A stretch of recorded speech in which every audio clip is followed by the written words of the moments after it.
What is going on, everyone? Jonathan here with the Venue RX podcast, and it has been so much fun connecting with all of these incredible business owners. I was just at Wedding MBA 2021 and was able to interview quite a few really amazing people who serve our industry in making the services that we provide as vendors in this industry so much better. And there is no one that I am more excited talking to than Scott and Allison Crumpton, who are joining me here on the podcast today. Guys, welcome to the show. Thank you. We're happy to be here, Jonathan. Yeah. Thanks for inviting us. Yeah, absolutely. I was really excited to chat with you. I didn't get half as much time as I wanted. I know the team and I kind of kept passing by your booth, which was totally beautiful. We kept seeing Katie. We were kind of like, we wanted to chat more, but there was a lot going on. Obviously, I'm really excited for this conversation because what you guys do with marketing is the tip of the spear, really.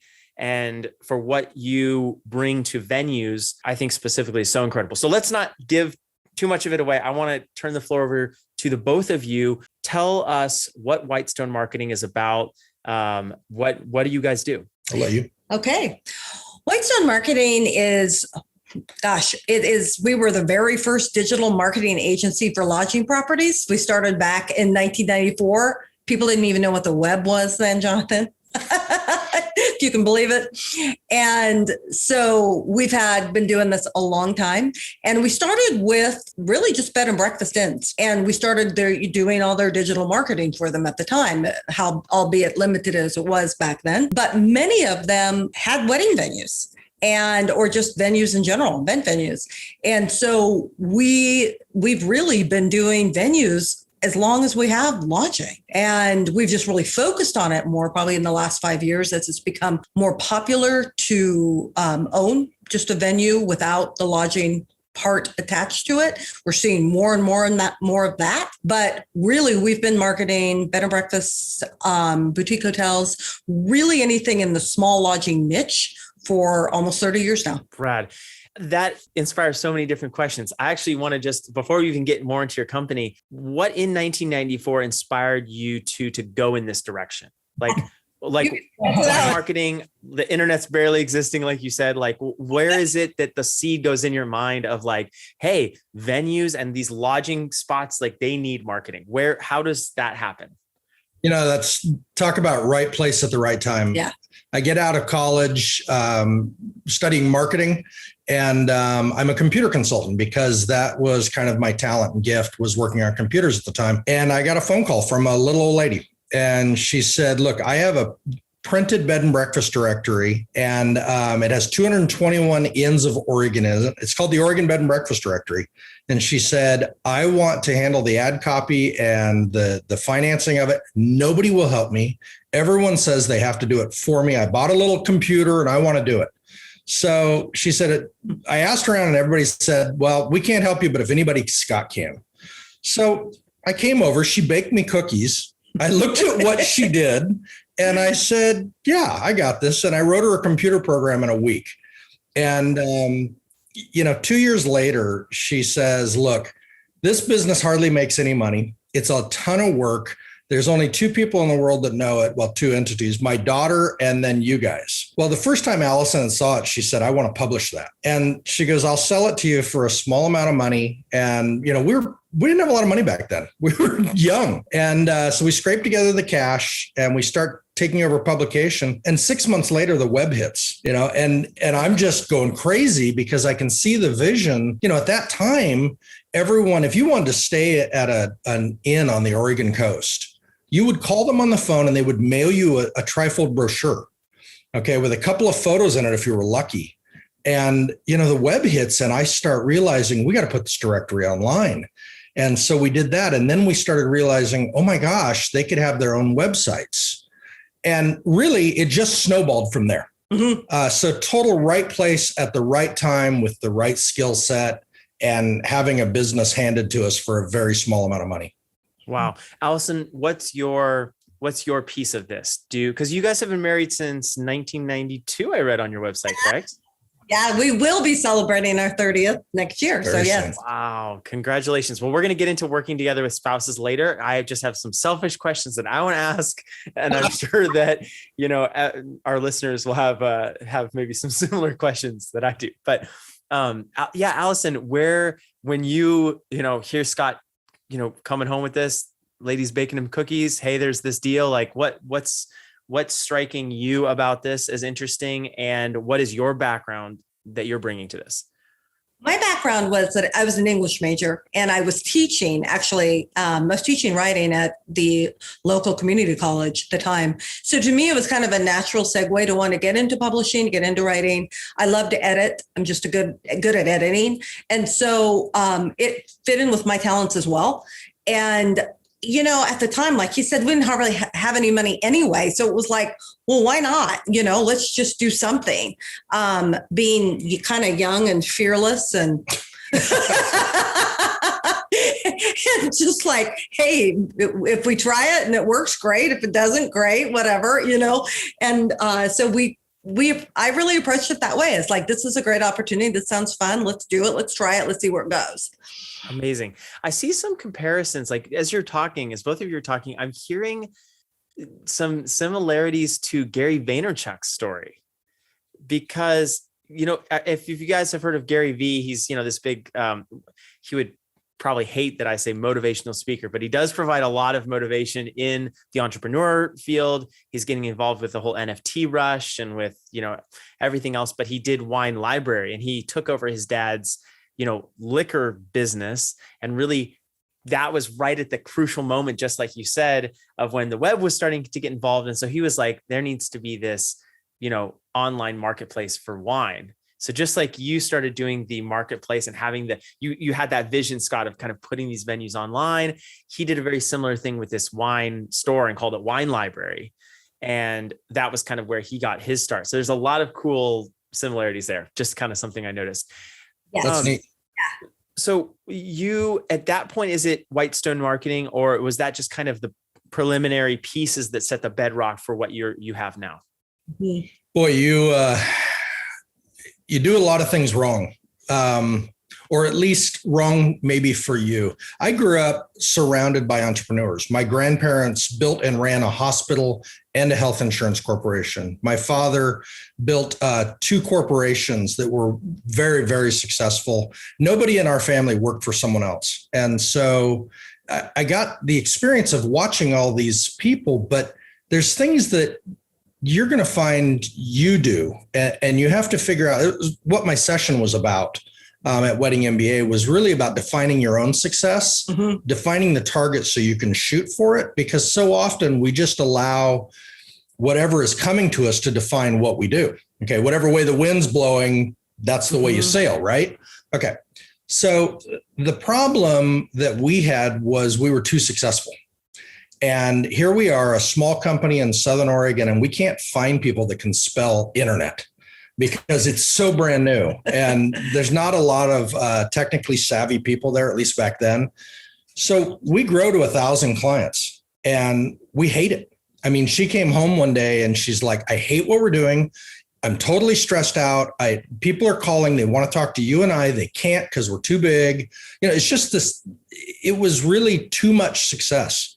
And so I said, okay, what do you want to do? Mm-hmm. And she said, I want to be small and I want to be really, really good.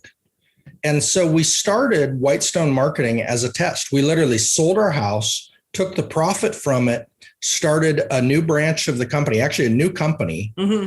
And it was so successful out of the gate that we sold off the other company and kept Whitestone Marketing.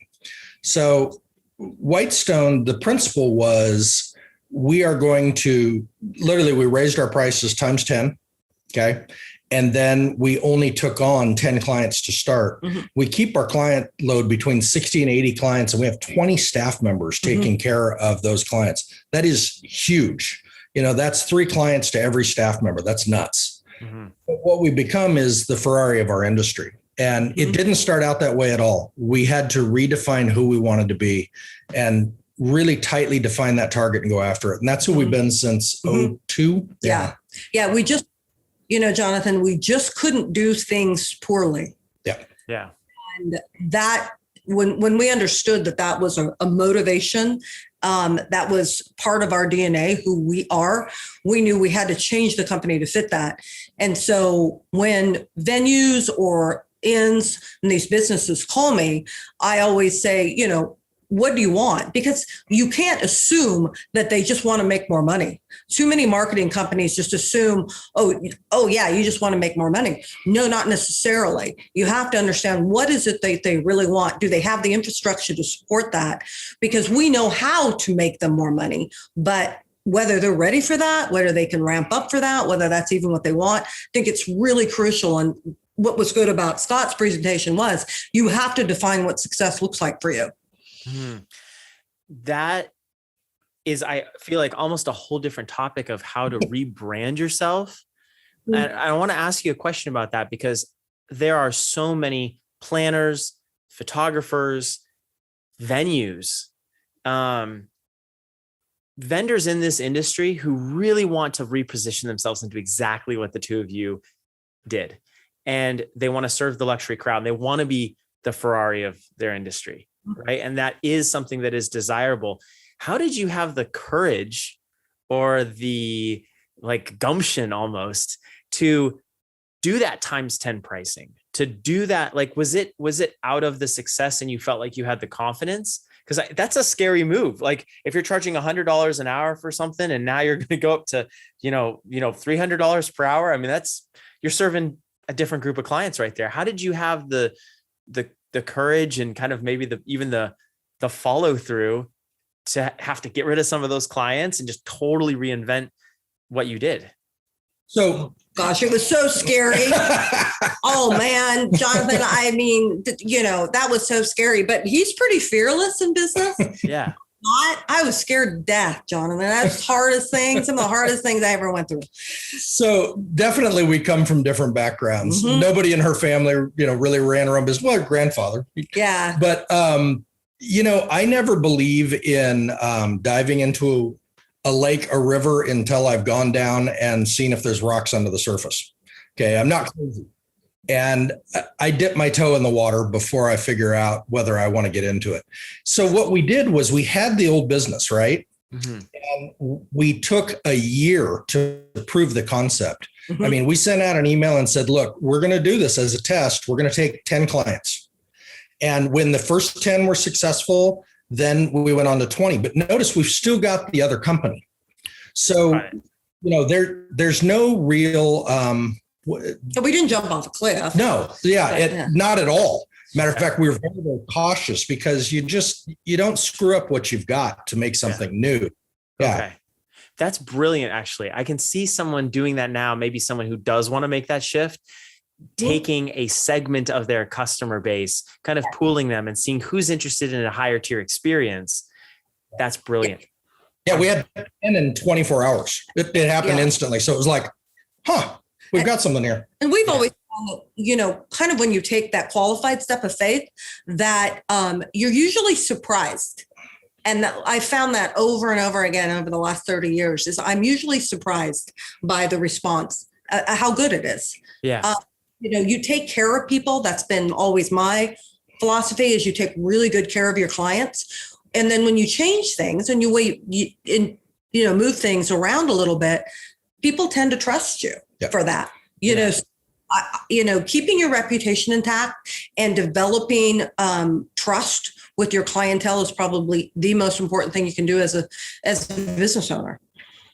As you started growing your company, you have this new model. You are now focusing on depth with these clients. You're focusing on really developing the services that you provide for them. What to you is the biggest adjustment? The biggest kind of maybe even pain point, some of those growing pains? Was it hiring a team? Was it really understanding the needs of the clients? What for you really maybe was surprising as far as something challenging as the company grew? Over-promising. We didn't set limits on that new plan, and we just became the un-PC word. We became slaves to the clients. Okay. I mean, we had unlimited updates to your website every month. And what we found is, given the opportunity, they change their website every day. Oh, no. live and learn. Yeah. So you've got to be willing to change things up on it. One of the smart things we've done, a lot of people think we're crazy. We don't have lengthy contracts. It's a month-to-month service. Yeah, just month to month. And no contracts. People think, well, that's nuts. I want to lock someone into a contract. And I go, well, if they want out, they're going to make me miserable. Yeah. And I don't want to be made miserable. So we allow people out, or that allows us to change things from month to month. Mm-hmm. So if all of a sudden we recognize crud, we overpromised on this, or we want to add something in, or we want to move something around, having that month-to-month service allows us the flexibility to do that. But yeah, what else in the beginning did we and I think we learn and change? I think a lot of the overpromising was a result of fear that you were going to lose clients, fear that you weren't going to be able to meet the customer service levels that you had before. And so because of that, we gave into that fear a bit, and it did kind of drive us crazy for a while. Yeah. And so, so I think that's one of the most important things as a small business owner or business owner in general is not acting out of fear. Yeah. I know from my experience, so we have some venues that we operate, and it is so easy for me out of that insecurity and out of that fear to oversell a new venue. If we just have taken on a brand new venue that we're managing and now we're here touring, those first tours, because generally I'm involved in them because I like to kind of see how it feels and all of that. I struggle with overpromising and overselling because I want the business. I want it to win. I want it to succeed. And I think it comes from a very healthy place, but you can't do that because then you end up, and every single time I get spanked. And it's so funny because my team now is probably getting to the point where they're like, no more for him. Like he's not going to do that anymore because it's messing us up, down at the back end. That is true. And we actually, a lot of what we do is business consulting with our clients. If they're not increasing their revenue, if they're not improving their lifestyle and enjoying their business more, we're not doing our job. But we talk to them a lot about underselling, overselling. If someone comes to your website and then they come to your venue and they go, this is so much nicer than your website. Well, then your website failed because it could be an accurate representation. Well, the same thing is if it oversells your venue, you've got a real problem. Mm-hmm. So in sales, that is, you can't oversell yourself. You will pay the price down the road. Yeah. Mm-hmm. Yeah. Man, you're saying that, and I definitely feel like we need to have you guys take a look at least one of our websites because everyone says, "Wow, this is so much nicer than we see online." So we'll do that after the recording. Perfect. Yeah, Jonathan, I tell every client I talk to, if you even get one person saying that to you, it's failing you. It's failing. Huh. Amazing. Okay, well we've got work to do together. I love this. Let's talk to that point. Actually, let's talk about Whitestone practically. Like, what do you guys do? Marketing is such a big world. I mean, do you focus in one specific area? Are you able to, because of your experience, because you do have incredible experience. I mean, I find marketers, they have got 4 or 5 years experience, something like that. And you've really seen a lot of changes, which is incredible. Right. So what do you focus on? What does your company focus on? Paid ads, copy, the whole 9 yards? Yeah, well, I think, and I'll let him kind of go in the details of this, but I think it's important to understand the foundation of our company is built on consulting. Okay. And you hit on that, Jonathan, all of those years of experience, seeing the evolution of the web, seeing the evolution of technology, seeing the evolution of all of these things gives us what I call deep expertise. And that deep expertise lends itself to consulting that is really valuable for the client. And so I would say that is really a foundation of marketing. So in a lot of ways, the consulting with the marketing layered on. Yeah, you were talking about that. You've got someone that maybe has 4 or 5 years experience and they're a one-person show. And maybe they're really good at search engine optimization, but what about all the rest of marketing? So we start every single relationship, and this was the original kind of design of Whitestone, was we really wanted to be more involved with each of the property, go deeper. So every single relationship we have, we visit the property.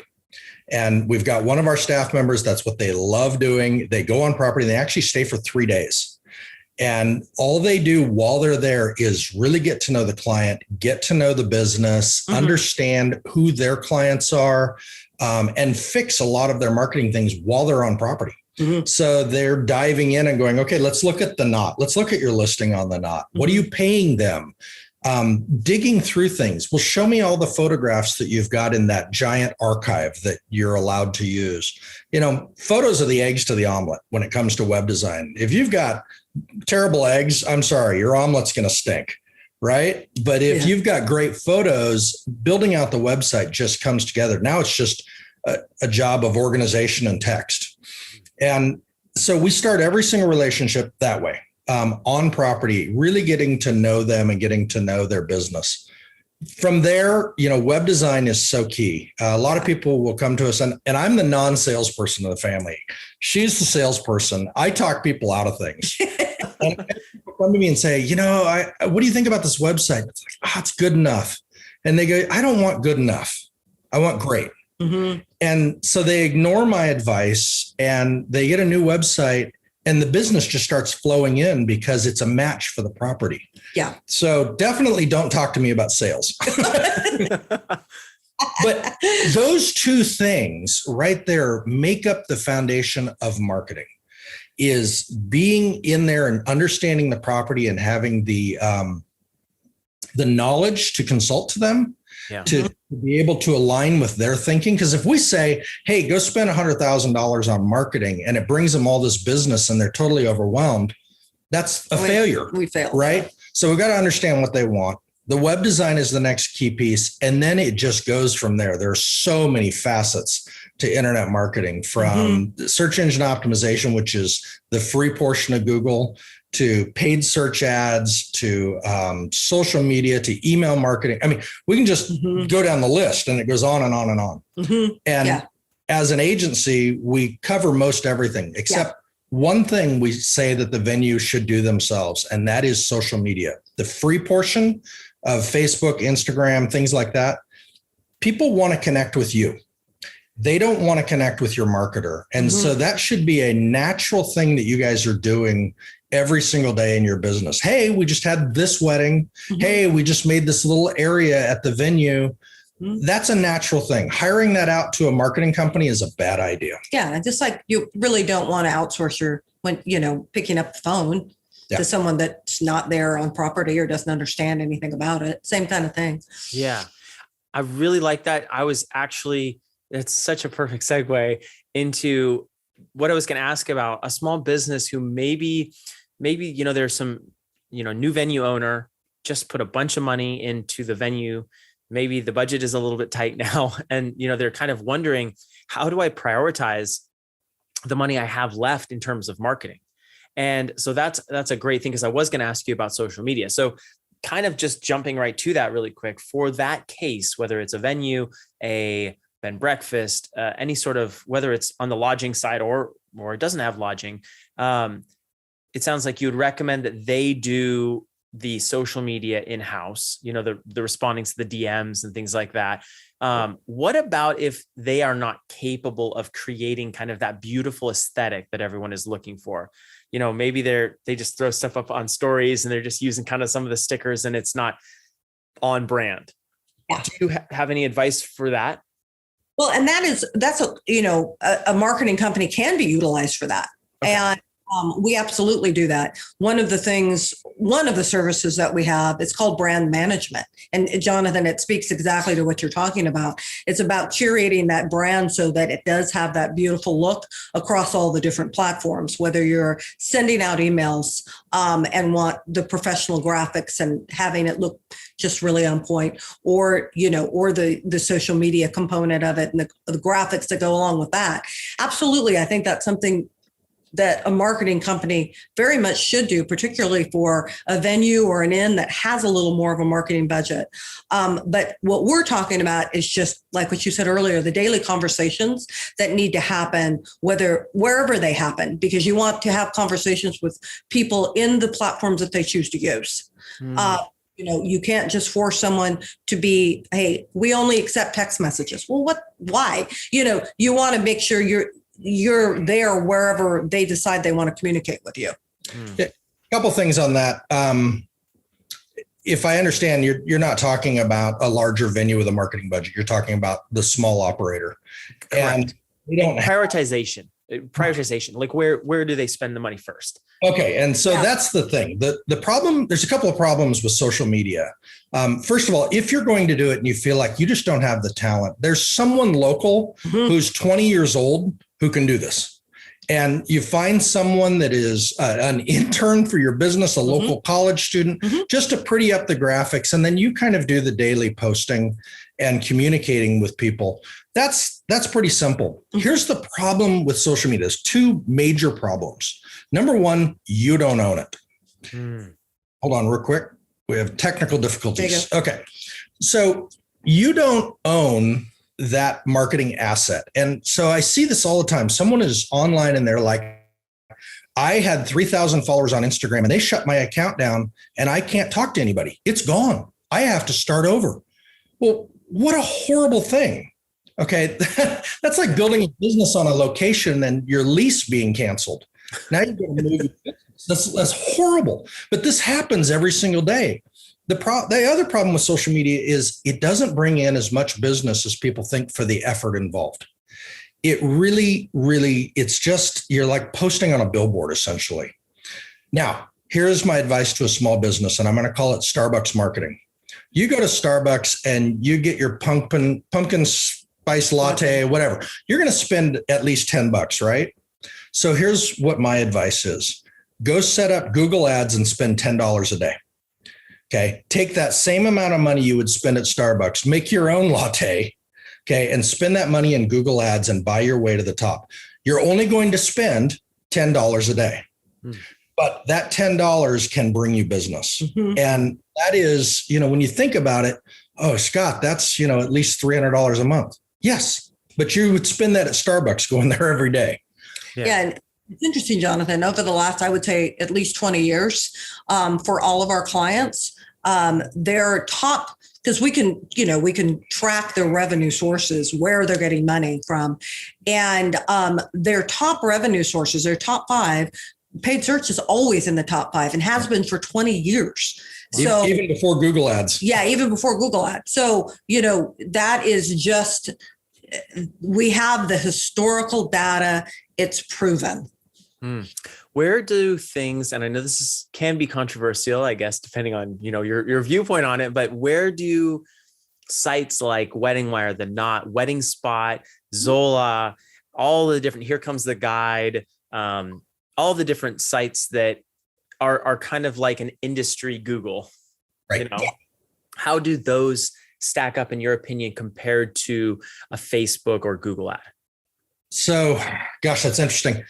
The first thing that you have to be able to do is you have to be able to track the business from those. And that's what Google Analytics does for you. And that's got to be set up properly to where, someone comes from a resource and they come to your website and then they fill out the RFP on your website. Right. You need to be able to track that back and say, oh, that business came from there, and then be able to prove that. Yes. Okay. So that's the first thing. But there are 2 benefits to having a listing on Wedding Wire. Okay. The first benefit is that you are going to hopefully have someone look at your listing on there and contact you, potential client. The second is it helps you rank higher in Google.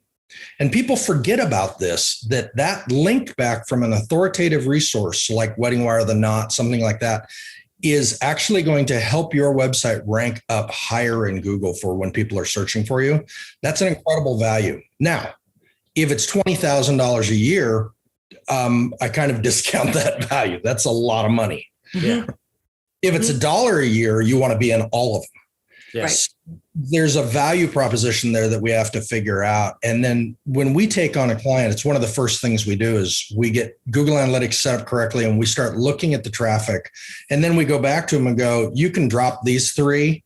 You need to double down on those two. Yeah. And actually do more with them because it's producing revenue for you. Absolutely. Yeah. The tracking those RFPs, seeing where the business is really coming from is crucial. How is it how are pros in this industry really able to track that? Because I know just from the experience that I have, someone will put in the dropdown, the nod, or we saw you on, we looked at your website or whatever. But typically, aren't there a number of different touch points that the client is going to have before filling out that contact form, that RFP? And so they are going to maybe see you on Instagram. They're going to see you on the Knot. They're going to see you on Yelp. They're going to see you on Google My Business. And then they're going to say, you know what, I probably should.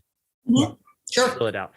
Well, and you just explain the argument for why you should be everywhere. Fair enough.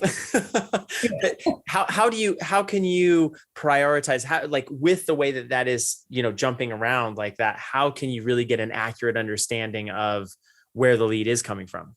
So a polling company in politics has enough knowledge to poll 1,000 people and figure out who the next president's going to be. It's amazing that they can poll 1,000 people and know within a few marginal points how the election is going to go.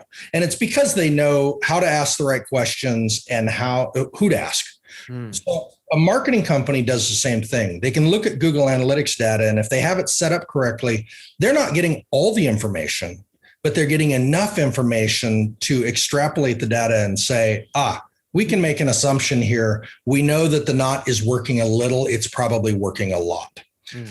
And that comes down to, there's so many tools, assisted conversions in Google Analytics, which all the different touch points are being measured. Yeah. So you may go into Google Analytics if you have it, again, set up correctly, and you go, okay, someone came from the Knot. They came to our website. They filled out the RFP. Now I can dig a little deeper and find out, they also went to these other websites. But all we need is a hint, if you will, just like a poll of where the business is coming from to figure out if it's working correctly. Speaking of a business coming to you, when is I guess I should phrase it differently. Is there a bad time for a business to come to you? Is there a not so ideal scenario where a business is coming to you and they maybe haven't got their business started yet, or maybe they're started and their Google Analytics is a complete disaster because, like me, very early on, I decided, this is great, I'm going to look into this. And I think I spent $300 in a matter of like a day accidentally. And then I shut it down because I didn't know how to do it. This is quite a while back. Is there a bad time, or have you ever looked at a client's profile and been like, my gosh, like we've got a lot of work to do to kind of like unbury this company? Most of the time, Jonathan, we've over the years, probably because of our deep expertise and time we've been doing this, we have people that come to us that have to be fixed. Yeah. I mean, we have generally we're kind of known as the fixers now for distressed properties. And so distressed properties will come to us because they know we have a really proven formula for turning them around. And not that the property is distressed, it's that their marketing is distressed. Yeah. Right. So they've done it wrong time after time after time. They've gone cheap on web design. They've hired the wrong photographers, and they'll finally call us and they'll say, okay, all right, I'm done. I'm done trying to do it myself. I've tried these other companies, I'm going to pay the piper. And we're like, if you're ready to partner, so are we, but hang on, because your business is going to take off. And obviously I can't promise that unless they're a solid partner. So one thing we cannot fix is a bad reputation. Right. Sorry. If you have a bad reputation online, if you have one bad review after another, because you really stink at running your business, I can't fix that. I'm not on property with you. And really, you should probably sell your business to someone that's motivated to do it right. That is the hardest thing in the world. If their marketing's screwed up, gosh, that's what we do. We start at ground zero and we're like, okay, here's the photographers to hire. Here's the type of photographs you need. Now let's get the website done. But it takes someone willing to partner with us who is really ready to do the things that we tell them to do. Because if they come to us with their own ideas, you're probably not ready for us yet. And I would say the other time when it just doesn't work is when, say, a venue sells or an inn sells, and you're the marketing company of record for the previous owners. The new owners come in and they kind of assume you. they didn't choose you. Yeah. And so I have found through the sales process over the years that the element of choice is essential in developing and establishing a good relationship. Yeah. Wow. They tend to come in and think, oh, we can do it better. So they fire the marketing company. It's like, they're the one people that know everything about your business. And so you fire the marketing company and we're going to do it our own way. Well, go for it. You know, you're not hurting my feelings. Yeah. Wow. Allison, what you said there really, I think, is a testament to your experience and both of you, the time and the effort that you have put into this industry, because you don't learn something like that just by accident or by reading or by taking a course or anything like that. Like that is a hard one, lesson right there. It's a hard lesson. Yes. Yeah. Is when you look at a marketing timeline. So, let's say I have a brand new venue and I do have a marketing budget and I say, Scott and Allison, I really believe in what you're doing. I'm ready. I'm putting the work in. I'm on the ground here. I'm ready to follow your advice. I'm that clay. I'm that putty, and I want you to mold me. And we're going to do a great job on the ground. And I'd like you to do a great job, in the virtual space, presenting our business with marketing. How soon? How fast do you see conversions and results start to happen? Like if I start giving you the budget that you need on day one, is it 6 months down the line? Is it 3 months down the line? Assuming, of course, that, we have a venue that we actually built and we're ready to sell things. So I want to throw something in that I want Allison to handle that. You said something funny to me. You said, came to you and I've got a budget. How did you come up with the budget? You blue sky figured it. You said, this is what I'm going to spend on marketing. But the first thing you should do is talk to your marketer about how much money you should spend. That is okay. Let's just stop everything and talk right in that, because you're completely right. I assume, and I have zero idea in my mind of what that budget is. And you probably have a completely, and I love it. Everyone listening or watching online on YouTube, you guys probably all have different perspectives on what a budget is. So let's go there. What is a budget, or are there ranges of budgets for venues specifically, or any of these places with or without lodging? Is there kind of some general figures you like to go to where you feel like if I told you that number, you'd be like, yes, Jonathan, you are ready. Like that cheese commercial, right? Yes. So, marketing is the accelerator of your business. Okay. If you're in business and you're cruising along and you're making $100,000 a year and you say to me, I want to make $200,000 a year, I'm going to tell you, it's time to double your marketing budget at least, right? The further you press down on an accelerator in a car, the faster you go. And the same thing is true of marketing. So really, we have to come back to what is the goal? And the marketing budget is determined by the goal and where you're at currently. I mean, if your marketing is terrible, you're going to have a larger budget. So what I always tell people is, if you're including a web design in it, it's 20% of gross annual revenue for that year. For a website year. Yeah. So think about that for a second. 20% of $1 million is $200,000. Mm-hmm. People think you're insane, Scott. What on earth? Why would you say an amount that high? Because it goes back to return on investment. So in marketing, if I'm telling you to spend $1, the goal is you're going to make $10 for every dollar I tell you to spend. So if I tell you to spend $1,000 a month on marketing, we're going to expect $10,000 in business. If I tell you to spend $10,000, we're going to expect $100,000. 10% is the golden rule. 10% of gross annual revenue is what you ought to be spending on marketing. Most companies spend 3 to 5% and they wonder why they don't have enough business. Yeah. The ones that actually spend 10%, here's what happens. It allows them to increase their prices. So now you have so much business. Imagine you've got an event venue and every time you do a tour on a Saturday, you have 100 people lined up. What are you going to do with your prices? You're going to raise them through the roof.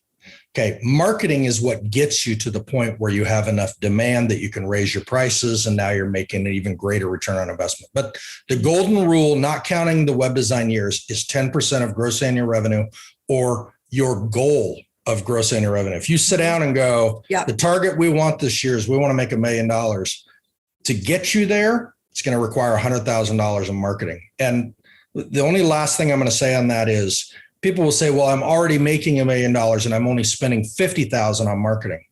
Yes, but if you increase that marketing budget, you're going to increase your gross annual revenue. And they're like, well, we don't have the capacity to do that. Raise your prices. It's all part of this recipe that just comes together. But yeah. Well, and you have to figure in too, every industry is different. So obviously we're talking about venues, we're talking about lodging, talking about properties in general right here.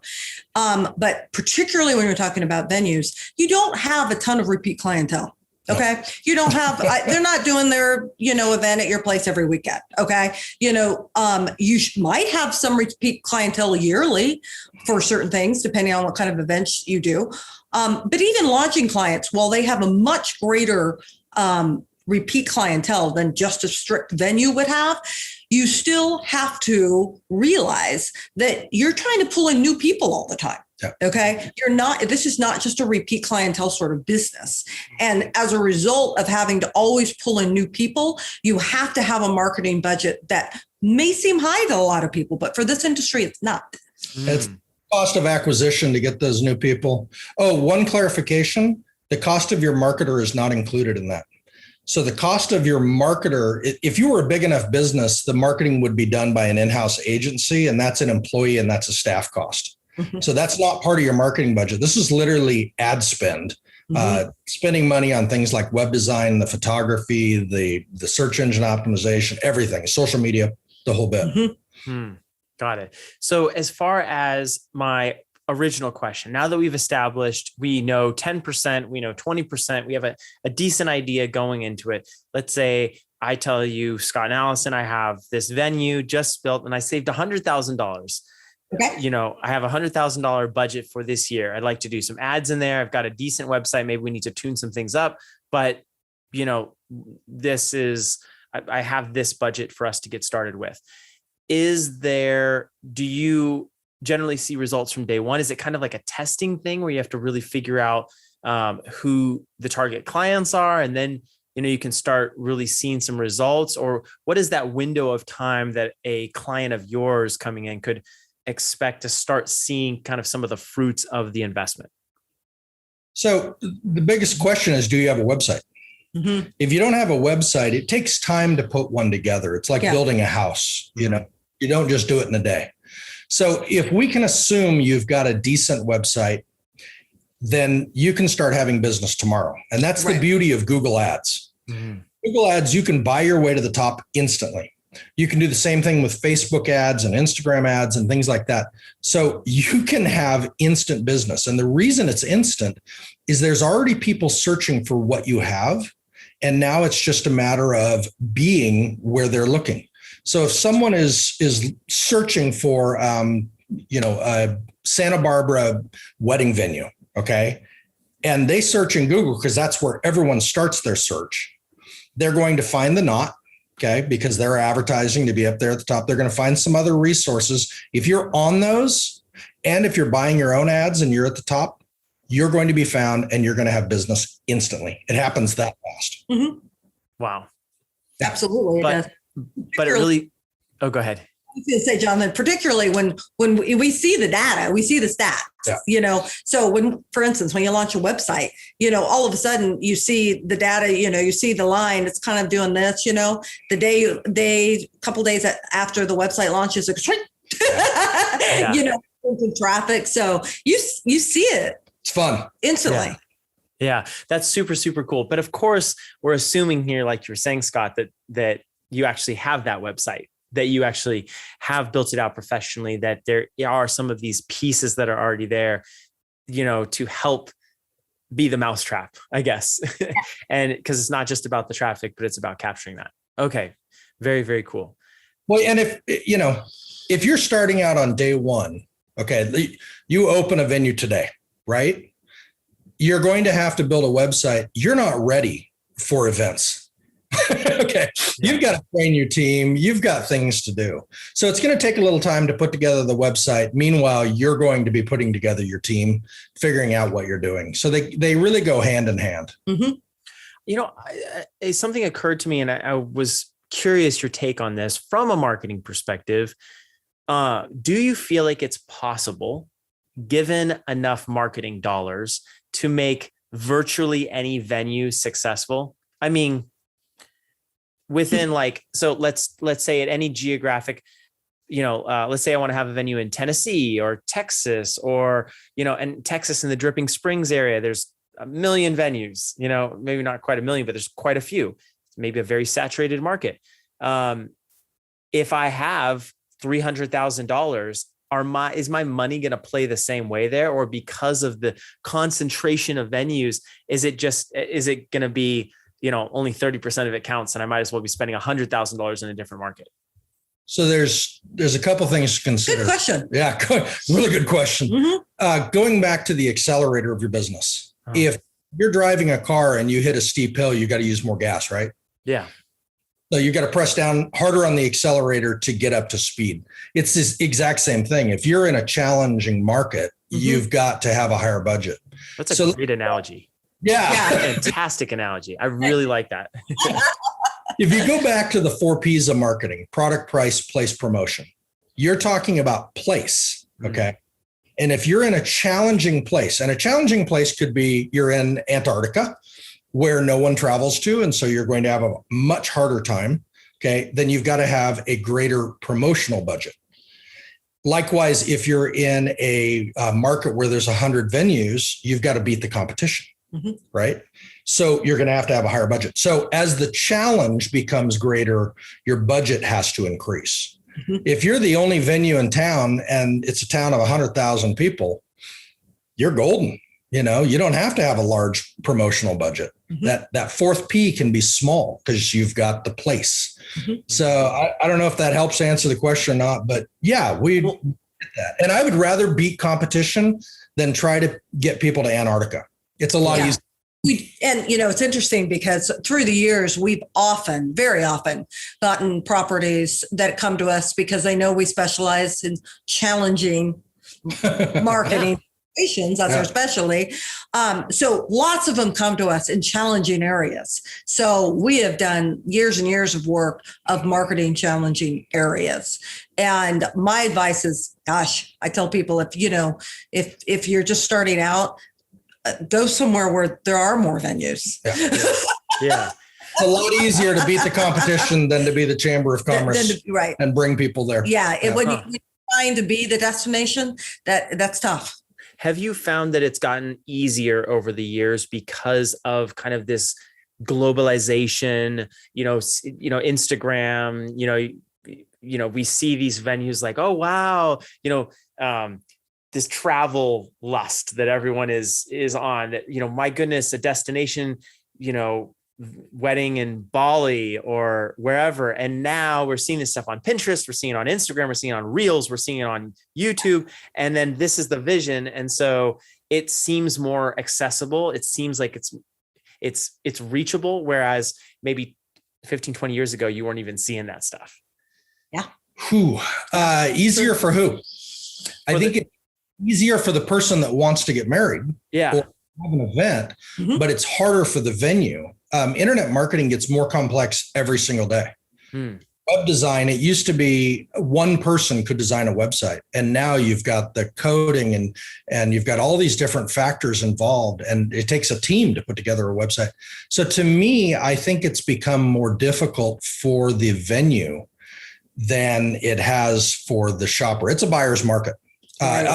Airbnbs now, you can go rent an Airbnb and they're like, we've got the trellis and the chairs in the garage. Okay, well, that's great for the person wanting to have an event. That's harder for the professional venue down the street. Yeah, that makes so much sense.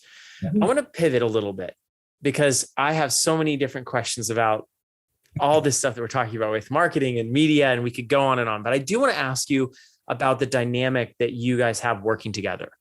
Because you've been married. You said you're coming up here on your 30th anniversary. Congratulations. That's so exciting. I'm coming up on my 10th and thank you. I know that there are, it has been challenging. I do work with my spouse as well. And so many people who give business advice say, don't do business with your spouse, don't do business with family, and there's almost some of those ground rules for them.